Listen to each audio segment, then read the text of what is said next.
Does it take money to make money and supersize your business? Sharon Horne-Ellstrom here, and our idiom, our expression for both the annual challenge this year as well as supersize your business is it takes money to make money. Now, this is one of those interesting uh, idioms and expressions. It's actually a proverb that is been around long before Proverbs because it's attributed to Aristotle in his Niconian or Nico, I don't even know how to say it.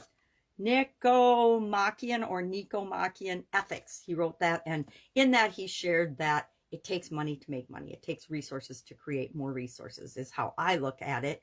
Now, resources, and I learned this from one of my earlier coaches. My earliest coaches in life was Robert Allen of No Money Down Real Estate Investing. And I guess I'm that old.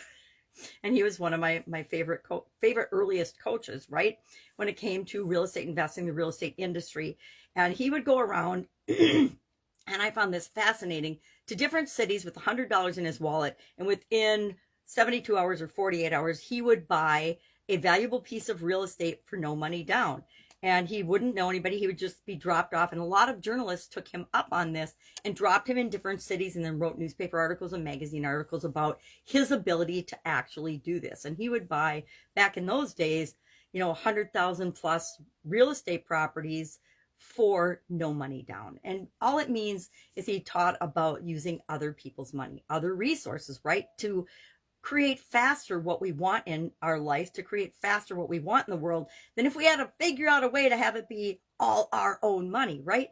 I don't know very many business owners, if any, that have actually funded their entire business using their own money. Unless you're a trust fund baby or you win the lottery or something, building a business of any significance or size is pretty hard to do using all of your own money.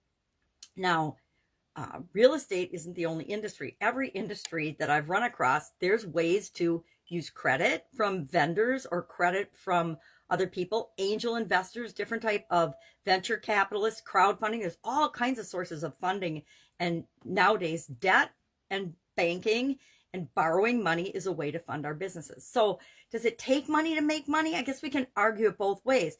Yeah, it takes resources being moved from one place to another, flowing just like energy flows. Money wants to flow from place to place to place to place, just like energy wants to flow and transform. So does money. So money wants to flow and grow just like everything else in the universe, right? And money is a form of energy. So this got me, actually, it was really interesting. I ran across a bunch of paradoxes as I was researching this particular idiom today. Paradox is something that appears crazy or unrealistic or false on the surface, but if you really think about it, a lot of times it's true.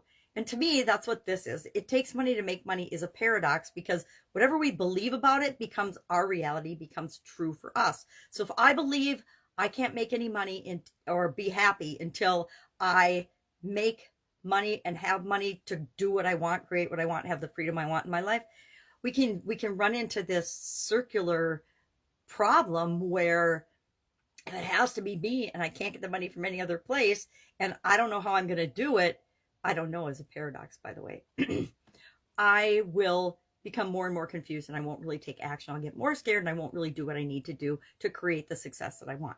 But if I realize that I can create whatever I want, if I believe it and get resourceful and use other people's money is one of my favorite things, by the way. Even if I have the money to do something, I always challenge myself to create or bring the money into my life when I want to do specific things. It's just kind of a fun challenge that I've been doing for probably the last 10, 15 years, for sure. The last 15 years. Just, all right, I want to do this. I want to go on this vacation.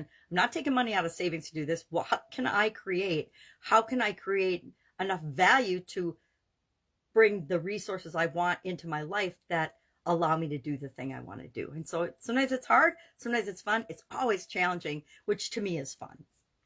So probably look to this fall. I think I will probably, as part of the challenge now, the annual challenge, do a whole month of paradoxes, because I think there's so much to be learned by looking at individual paradoxes and understanding, just like what idioms mean for our business, what does a paradox mean to me personally in terms of what I can create, what is possible for me in my life, what I can and cannot do, the impression and the reaction I get from other people, etc. So look for that probably this fall. I've already got 20 collected, so I'm sure over the course of the next few months, I can collect a whole lot more that would be fun and interesting and have examples from my life where, okay, this is how this played out in my life.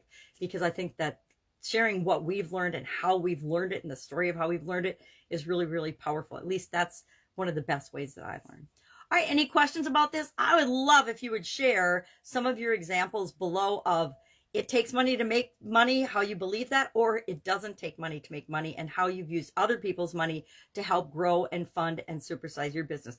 I've used like dozens and dozens of different ways of using other people's money to grow my different businesses throughout my career. All right, have an awesome day, and I will be with you tomorrow.